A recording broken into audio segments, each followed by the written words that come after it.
Hello everyone and welcome back to a top level game of professional StarCraft 2. Today it's time for a Zerg versus Zerg, where we find ourselves on Glittering Ashes. And spawning right here in the top right hand corner of the map, playing with the blue Zerg drones from South Korea, we have Rogue. And his opponent in the opposite corner with the yellow Zerg drones from Finland, we have none other than Serral. Now I was just thinking about it as I was getting ready for this cast. I think that Zerg vs. Zerg is probably my least casted matchup right here on the YouTube channel. I cast a lot of Zerg vs. Terran, Zerg vs. Protoss, and of course Protoss vs. Terran as well. A little bit less Protoss vs. Protoss and TVT. However, ZVZ, I think it's probably the one matchup that I cast less frequently than any of the others. And it really is a bit of a shame. I know a lot of people aren't necessarily the biggest fan of Zerg vs. Zerg in the first place, but personally, I do think it's a lot of fun. The thing is, though, even at the professional level, a best of 3 series can literally take like 10 minutes. Since both players obviously have access to the Zergling early on, and you can really rush that unit out very easily. I mean, Zerg rush is the thing for a reason, right? Even outside of StarCraft 2. Anyways, since both players have access to very high DPS units in the earlier stages of the game that don't really have a lot of health, you have a lot of glass cannons, I suppose, and it's super easy to accidentally mess up and therefore lose the game. Now, this game was recently played between these two, and I had a quick look at the replay timer, and I know that this is a very long game of ZVZ, so I think we should be in for a fun match, because honestly, once you get past the early game, Zerg vs. Zerg is really, really fun, and, well, one of the absolute hardest matchups to play. So, to think that this matchup is, or this particular game right here on Glittering Ashes is going to go the distance, I think we should be in for something really fun. So, of course, both of these guys ridiculously good. Rogue, currently the second highest earner in StarCraft 2 of all time. Mr. Serral, the highest earner of all time. Serral's sitting at about $1.15 million in prize earnings. Rogue at about, what is it, $1,050,000. So definitely not bad whatsoever. That does include the GSL code S from just a couple of days ago. So I talked about it in a previous video where I featured Creator going up against Hero. That was a Protoss versus Protoss. That was a really fun game. Anyways, spoiler alert for the GSL Code S Grand Finals. Rogue made short work of Mr. Creator. Even though I personally was cheering for Creator just because it would make such a good story, sadly for me and probably a lot of Protoss fans out there, it was indeed a Rogue that ended up winning. But honestly, Rogue looked miles better than his opponent. A lot of people are talking about balance right now, which always, I don't know, this happens every single time there's a Premier Tournament Grand Finals. People always talk about balance right away, and you know, it kind of sucks. It kind of takes away from Rogue's victory a little bit, but Rogue looked substantially better. But still excited to see where Creator is going to go in the next couple of seasons as well, because he certainly has been making some improvements, and he looks like a significantly better player than he did just a few months ago, really. Anyhow, Rogue winning another GSL Code S, once again securing his position as the top Zerg over in South Korea. It's always a toss-up between him and Dark, right? Like, Dark obviously is not a very good player, but Rogue, overall, over the last decade or so of StarCraft 2, has been a little bit more successful as far as tournament results go. Anyways, let's talk about the build orders a little bit. So both players opting to go for a very quick third hatchery. We've got ourselves the Baneling Nest coming up right now as well. We are on Glittering Ashes. This is a very large map. It's actually the biggest map in the current map pool of StarCraft 2, meaning that map control in Zerg vs. Zerg becomes very important. So, curious to see if we're going to see Muta play from one of these two. I think that if we're going to see Muta play, it'll probably be Rogue, just because he's, you know, the Muta kind of guy, right? I mean, we see Serral playing Mutas from time to time as well, but he's definitely more of a conventional ground Zerg. So, we'll see. Lynx are trying to run in over here. Roach Warren starts up at the very conventional timing. Yeah, so Serral going Link speed into the next 50 gas of a Baneling Nest. Then when the Baneling Nest finishes, he goes Evo Chamber. And then when the Evo Chamber finishes, he goes Roach Warren, right? It's a very standard sequence of events. Whereas on the other side of the map, we have a Rogue already going for a second gas over here, as well as that very quick lair. Okay. He starts up +1 melee. Okay, so we are going to have Rogue going for what seems to be Muta Ling. This is very tricky to scout right here for Serral for the time being, who, by the way, is making a ton of links. Normally, the lair would start up at this point here for Serral, but maybe he wants to go for some aggression.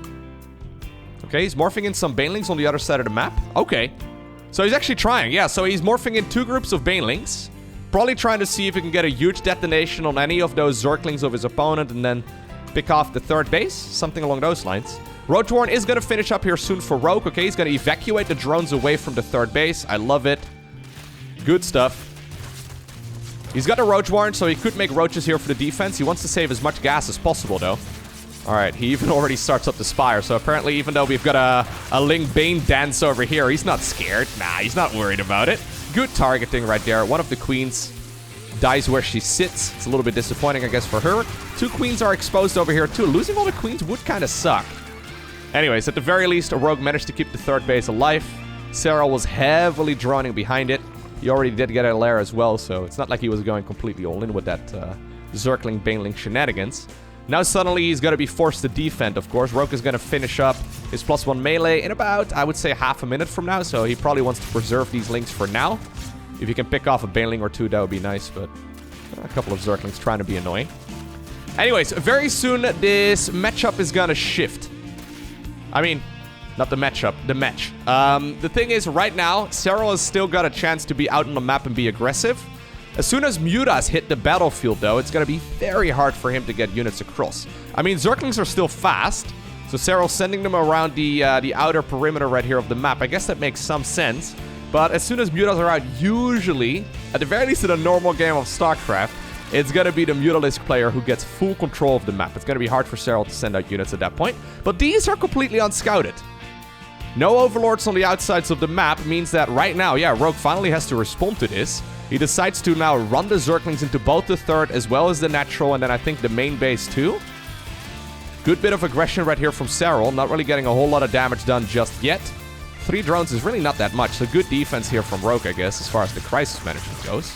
Very impressive. Ooh, a couple of Zerglings were apparently... This is the oldest trick in the book. He did sneak a couple of Zerglings away from the main pack. I didn't even notice that.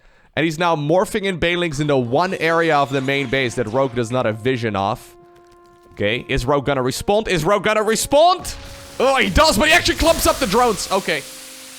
Yeah, sometimes you're better off not responding. Sometimes you're better off just, you know, letting it happen. Because as soon as you pull them, you do indeed, yeah, pull them together. Anyways, here we go. Mutas are out. Rogue is gonna get full map control here. I don't think there's gonna be a whole lot of counterattack damage here. From Serral, at least for another little while. He now decides to go straight into a hive. Probably primarily to get Vipers out. So how many Mutas are we gonna make, Mr. Rogue? Okay, not that many. Yeah, he's going Hydra then as well as an Infestation Pit. So I actually love this opener here from Rogue. Highly recommend you play this if you're a Zerg player on the ladder. So it's +1 melee into like very quick Mutas, but still a Roach Warrant for safety, right? And then as soon as you have a group of Mutas out, so usually I think like 10 or so is a good number, you go for a Hydra then, an Infestation Pit, and then straight into a Lurkers with a Hive. Since there are Mutas out right now, Serral is likely not thinking about going for a Roach push, right? Like, what are you going to do with Roaches? You kind of have to go for Tunneling Claws or try to be sneaky, and that's exactly what Serral's doing here. But you have to have something to deal with the Mutas. If you just send out like 100 Roaches here, I mean, okay, maybe 100 is a lot, right? That is certainly a heavy commitment to Roaches, but what I'm getting at is that if you send out a group of Roaches and they don't have any anti-air with them at all, since you can't really use Queens very effectively off, yeah, you could, I guess, make a Night Azure or something, but it's hard to move out. So usually as soon as Mutas are out on the battlefield, the Zerg player that's going for a ground-based army usually will sit back. Serral's gone for his own Hydroden, as well as his own Vipers right now. This is 3 base play. 4th base here for Rogue is about halfway done. Who, by the way, goes double Lurker then. Okay. I guess it's gonna be like a Lurker timing attack. So Lurkers have 2 upgrades. One speed burrow upgrade, as well as one ranged upgrade for their spines. I guess Rogue is gonna be able to acquire both of them at the same time. Okay, Serral is sneaking out a base over here of his own on the left side of the map. That one will be picked off once again. And even though he hasn't really taken any critical damage here whatsoever, he's still in a bit of a shaky position, right? Because, yeah, Rogue, he can expend wherever he likes. He's going to be able to get those additional gases going. Serral, in fact, now is just going to be forced to still sit back. And while he eventually will have a good answer against all of these Mutas, and the Mutas probably won't really be that valuable in straight-up trades, they've already leveraged Rogue right here to get into a significantly better economical position. Like, gases really are the main limitation in the opener right here that Rogue is going for, so look at that. It's kind of beautiful. going for the double Lurker Den upgrades. Anyways, a couple of roaches have arrived on the other side of the map. This is where Serral was trying to grab back some of that map control. Burrowing the units to go around and trying to be as annoying as possible. Now forcing those mutas to sit at home. And there are some spines coming up just to try and deal with it. But both players eventually do arrive at the Hydra-Lurker-Viper army. Hydra-Lurker-Viper is the ultimate unit composition in Zerg vs. Zerg. Nothing really counters it. Brute Lords get abducted. Ultras get absolutely destroyed. Roaches and Ravagers just don't cut it.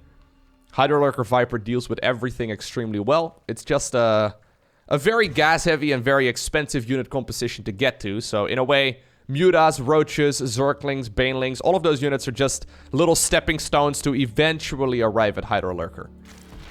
Still a delicate balance, though, because if you don't get enough Hydras, you don't have enough anti-air. If you don't get enough Lurkers, you don't have enough anti-ground. And if you don't have enough Vipers, you just get picked apart by someone who does. And obviously, these are still extremely high DPS units, so it can still be game over very, very quickly. Anyways, here's the Lurker timing attack right here from Rogue. He's been building this up for 11 minutes, and that did absolutely nothing. Okay, I think that was supposed to get a bit more damage done. At the same time, those Zerglings right here from the Zerg player in blue did run into the main base. Adaptive Talents did finish up right there for Serral, who's going to be forced to rebuild his Lurker Den. The fact that he's got the Burrow upgrade done, though, is still quite nice. And honestly, Serral doesn't really strike me as a guy who wants to get aggressive anyways, right? I mean, he's sending some Lings out, he's sending some Tunneled Roaches out, but that's really about it.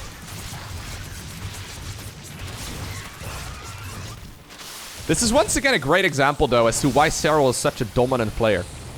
So he's been pushed with his back against the wall for the better part of this game. And it seems like it didn't even bother him, right? He's still swinging. He's still dealing damage. And it honestly looks very impressive. I really, like, if you've never played a Zerg vs. Zerg at this stage in the game before, I guess like 3 minutes ago, it's so easy to accidentally lose to like a Ling Bane run by, because like we have full vision of the map, right? But as soon as those Mutas and Lings are out, if you look right here at the vision of what Serral has right now, the whole map is dark. Yeah, it's easy to just accidentally have a bunch of units run into one of your bases, or the Mutas flying into your expansions, or, you know, you make one too many Spore Crawlers or one too few. It's really easy for, yeah, the entire house of cards to come collapsing down. But Serral dealing with that like he usually does. Alright. So 12 minutes of build-up have led to both players getting to maxed upgrades. We have the +3 missile coming up here for Serral. Maxed upgrades as far as, like, you know, the Lurkers go right now. Double upgrades, it seems, from Rogue, who's got +2 coming up, as well as the +1 Carapace. Ah, it's right over there. Okay, so this is where the matchup becomes extremely micro-heavy, or even more so micro-heavy than it already is. Serral apparently finally feeling adventurous to go with a big chunk of his units. A couple of burrowed roaches over here trying to get some work done. They scout right now that the Lurkers are all over here, so Serral thinking about trying to come in from a different angle. Roaches still tunneling around the map as well. Both players are very fast here. Okay, I was gonna say, we're already seeing probably like 3 or 4 control groups for each of them. A couple of Lurkers trying to be extremely adventurous over there. Serral immediately punishes the mistake by abducting another one of those Lurkers. Okay. So cost efficiency. Yeah, heavily in favor so far of Serral. Losing far less stuff. Has he actually done... He's killed 44 drones this game. Really? I guess a lot of those were killed by the 2 Banelings inside of the main base. But the fact that he's been the defensive player killing 44 drones is absurd. Anyways, not really a chance for him to close out this game anytime soon, though. That's actually another important piece to the puzzle right here. Those drones turning into Spore Crawlers. So Spore Crawlers do 2 things. First off, they obviously push back the Viper play.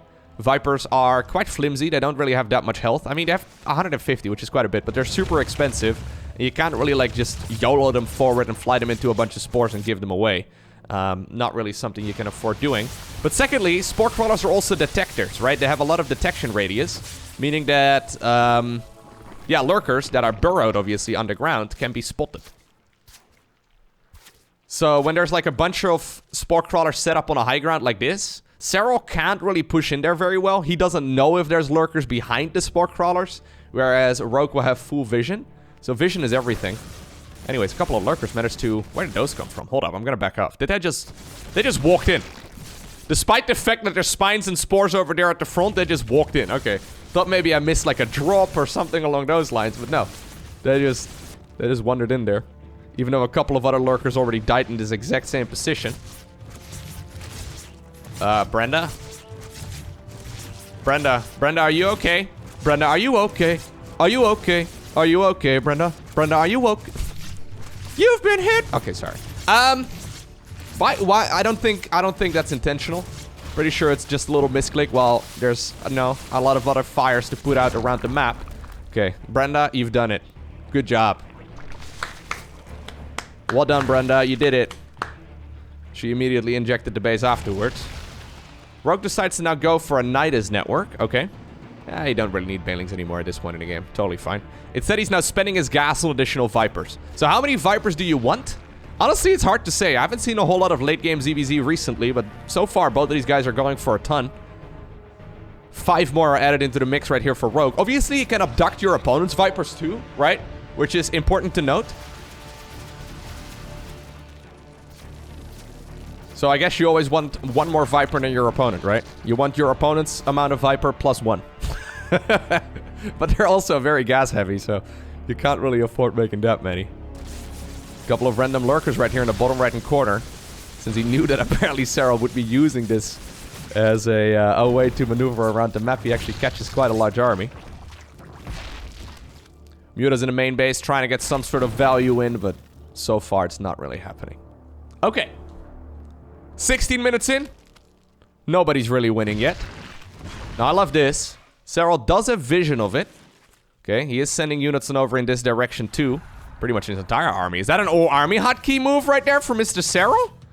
I find that hard to imagine, but it almost looks like it. Anyways, no units into the Nidus network just yet, though. I think this is just trying to create some stress. Putting up the Nidus network, pretty low APM. Dealing with the Nidus network, however, very high APM. Super easy to accidentally, leave it unchecked, so you gotta deal with it. Oh yeah, lurkers can also shoot quite far away, right? So you need a lot of detectors nearby in order to deal with this. Oh, the Vipers over here using parasitic bombs and abductions of one another. That was, I think, a good trade right there for... Oh my god, that was a crazy little session. Or sequence of events right over there. What in the world? This one will stay alive. The Queens can obviously transfuse it back up to full. In the meantime, the fight in the bottom right-hand corner finally being settled. Serral gets the upper hand over there. 6 more Vipers are coming up. So 6 Vipers were actually killed right here by Serral in this game so far. Rogue only killing a single one. Honestly, I am very impressed with the way that Serral is playing this so far. So historically, Zerg versus Zerg has always been Serral's worst matchup. I mean, with worst matchup, I still mean, you know, very good. But there's no denying that his Zerg versus Terran and his Zerg versus Protoss are a little bit better overall. Zerg versus Zerg is the one matchup where he's always looked mortal. But so far, he seems to be handling Rogue very easily.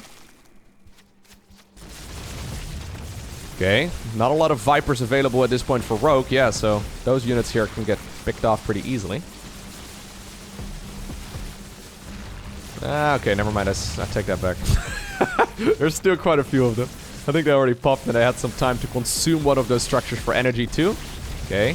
This is what happens when you get aggressive though. Blinding Clouds also used right there by those Vipers. Ay. One parasitic bomb over there dealing a ton of damage to whatever air unit is flying around here.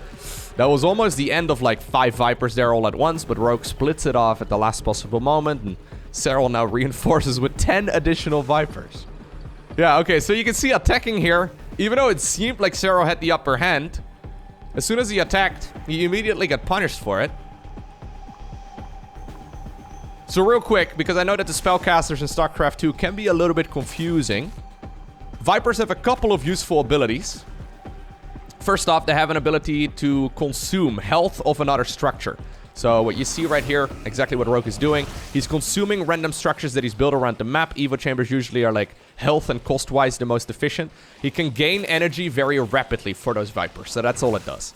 Secondly, it's abduct, right, which can pull units out of the ground, but also pull units apart, and it basically pulls them into the direction of where the Viper is located itself. Meaning that if you have the Vipers far forward in your army, it's not going to really do you any good, so you got to control the Vipers to be in the right position at the right time.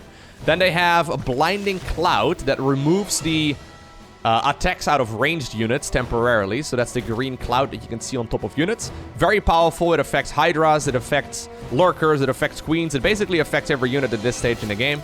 And then it also has Parasitic Bomb, which is that AoE ability that we already talked about. As you may imagine, Vipers are therefore the most important unit here. But if you only make Vipers, you're also not going to be able to get any damage in. Like, Vipers allow the other units to shine.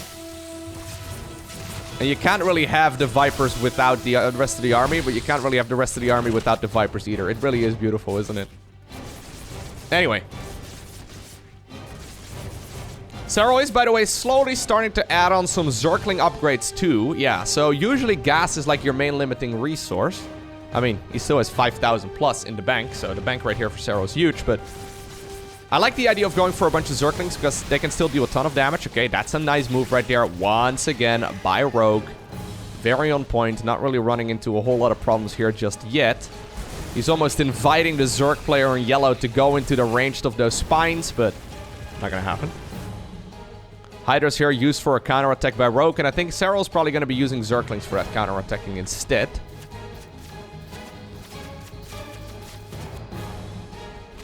There they go. And this actually can do a lot of damage. Like Zerglings with Adrenal Glands. A couple of melee upgrades. Yeah, look at how much damage they actually deal. This is without any melee upgrades yet. So immediately a new Lurker then starts up right here for Rogue. That's basically Serral effectively trading minerals for gas. So he doesn't really care too much about structures. He's just trying to like slow down the opponent ever so slightly, right? And he's trying to trade minerals for gas, which is usually a good trade to go for. So Hydra Den and Lurker Den, they have to be reproduced. Rogue is not going to be able to get aggressive really until those structures are done. Even the Hive right now under fire. Getting the Hive would be nice. That takes a long time to rebuild. He did play his hand though, right? At this point, Serral has shown exactly what he's got. It's obvious now that he's making some of those units a little bit more powerful.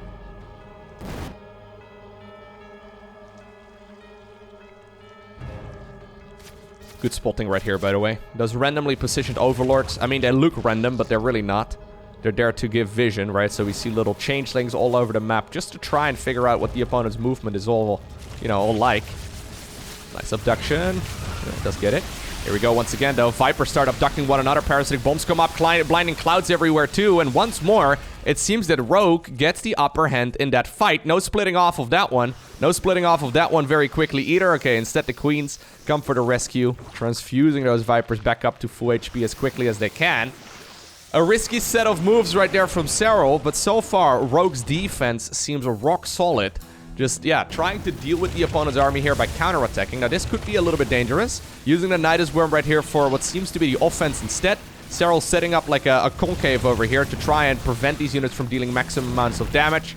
I think that the Nidus Worm here will also not be happening. And Serral does win the fight right here on the outside of the map. That being said, they were already once again going at it in the middle of the map too. Okay. 467 average actions per minute right here from Serral. 331 from Rogue. Rogue actually playing at a much more reasonable pace. I mean, that's still fast, obviously, but at least that's something you can imagine doing. 300 actions a minute is quick, but not, not completely unrealistic, I suppose. Like, I've been playing the game for a long time. I can get to like 300 APM, 350. But yeah, going any higher than that seems to be one of my limitations. I joke about it all the time on the stream that I just don't have enough arms. Like, it really does seem when you see someone like Serral or, for example, Raynor play, they have like 400, 500, 600 actions per minute, and it just seems, unreasonable. It seems a little bit too much. But it's good to see that Mr. Rogue here is playing at 333. That's, it's a nice set of numbers, right? but also seems kind of human-like, which is also good. Okay, a lot of dead Hydra-Lisks once again, though. These little squads from Serral are getting quite a bit of work in. Yeah. While Rogue hasn't really been losing any of the main fights, these little hit squads of units are starting to really hurt him.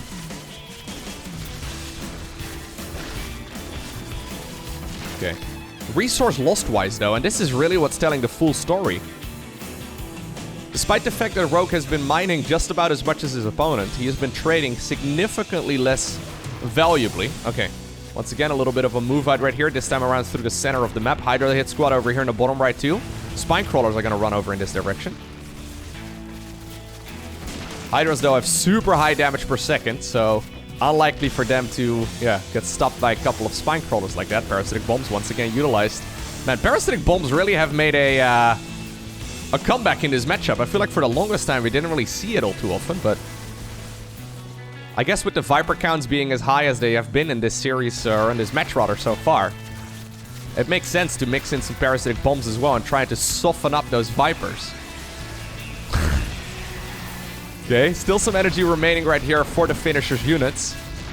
Gonna try and get at least some of those Hydras and Lurkers picked off as well as they try to run away. Careful now, Serral. Okay, looks like he will be able to keep those units alive. Once more. Showcasing some very efficient trading.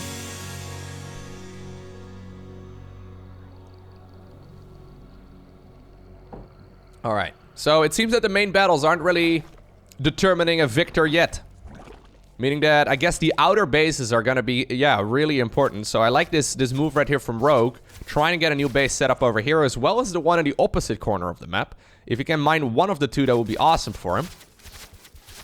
He still has a ton of money in the bank, right, by the way. So he's got 5,000 minerals, 1,000 gas. It is a good chunk, but not as much gas as he'd probably like to have. Serral actually just consuming one of his own Vespian geysers all the way. Yeah, forced to rebuild that. Not ideal.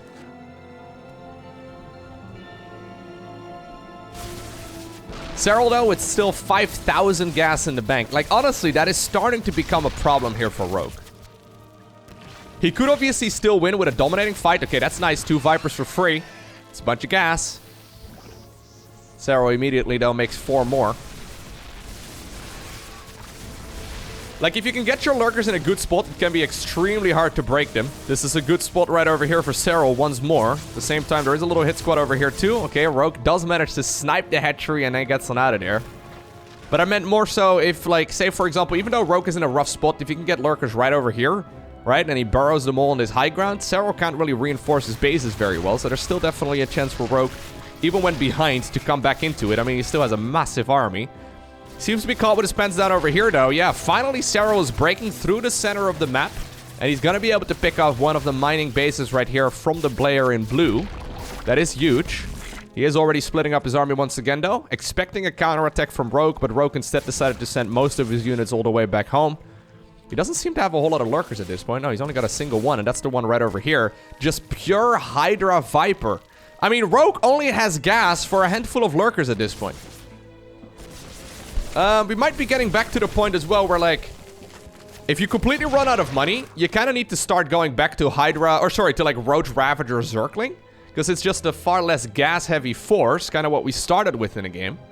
So even though you build up to Hydra-Lurker-Viper, at some point you don't have the gas to support it anymore because either, you know, you've been trading too much. Oh my god, that's a lot of queens going down. Anyways, even you've been... Actually, it wasn't even that many. The majority of them actually managed to stay alive there. Anyways, what I'm trying to get at, if you don't have enough gas, you need to go back to Roach Ravager Ling.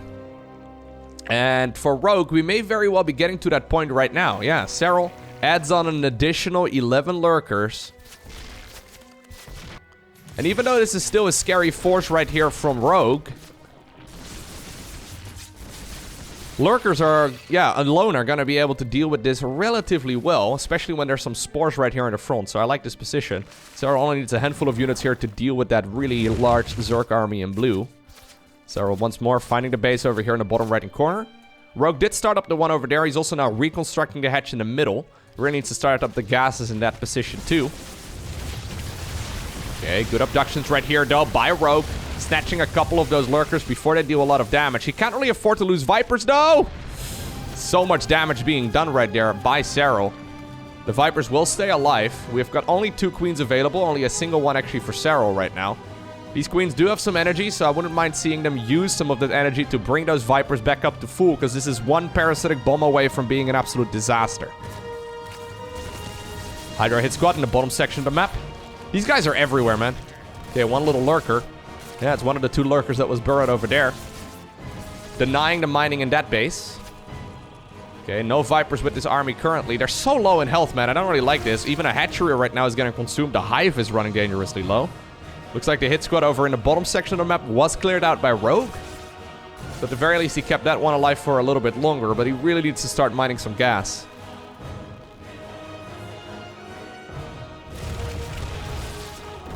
This is starting to be an issue, yeah. And this is where Rogue switches back to roaches. Roaches obviously are not what you want. Base in the bottom right gets killed. Serral getting rid of the base right over there too. I think he's probably going to go for another move out through the center of the map very soon as well if he can catch his breath here for a second. Okay, this is a good trade though here for Rogue.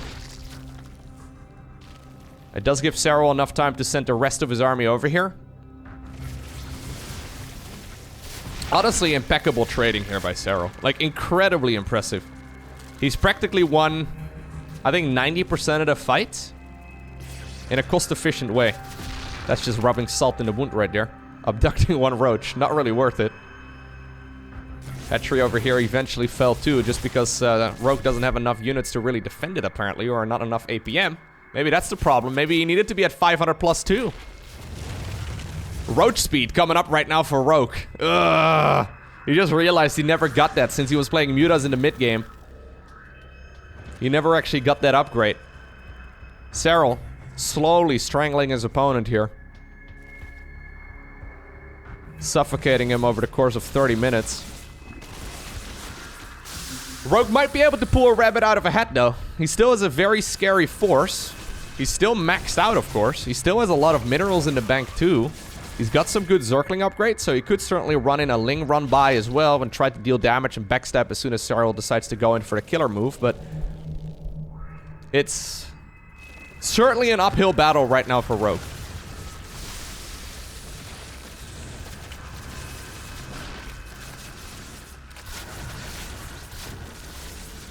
Okay. The roach run by in the bottom right. Yeah, no, this is not good, man. A lot of roaches getting picked off right there by Serral. The spore crawlers over there pushing back the... what's it called? The Overseer as well. And now with the Overseer gone, those lurkers are going to have an easy peasy time. A couple of drones right there. Once again killed by Serral. 87 now in total. Absolute masterclass right here from Serral, to be honest.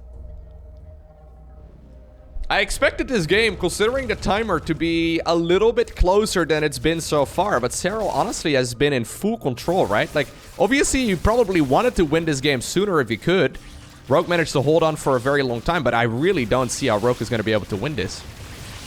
Okay, parasitic bombs once again though, on all of those Vipers. If you could please split those, that would be awesome. Nice. Look at the bank. Serral's still at 10,000 plus resources. He can do this all day. Well, not if you give away Vipers, though. Honestly, if Rogue wins this, I take everything back. I don't... okay. Well, you know what? Serral making this harder on himself than it needs to be. Okay, this is where that killer instinct from Rogue comes up. 12 additional lurkers, though. 24 additional Hydras coming up. The problem is, every single gas-heavy unit right here that Rogue loses is one that he's not going to be able to get back. And even though Serral has not been trading very efficiently here over these last couple of battles, he doesn't really need to either. That being said, I mean, he just made 6 additional Vipers. He's only got 1,500 gas remaining. That's enough for like 7 more Vipers, but that's about it.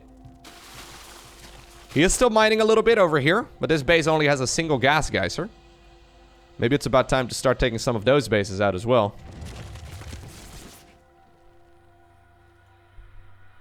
Okay, Serral once again getting ambitious. Moving the lurkers in very vulnerable locations, so, I mean... yeah, Roach is coming in from the back as well. Those lurkers are going to get picked off for sure. Not a very cost-efficient trade here for Serral, but Rogue realizes it. There's pretty much no way he's going to be able to obtain the victory by staying in this game for longer. But over the course of 34 minutes, Serral slowly but surely picked his opponent apart.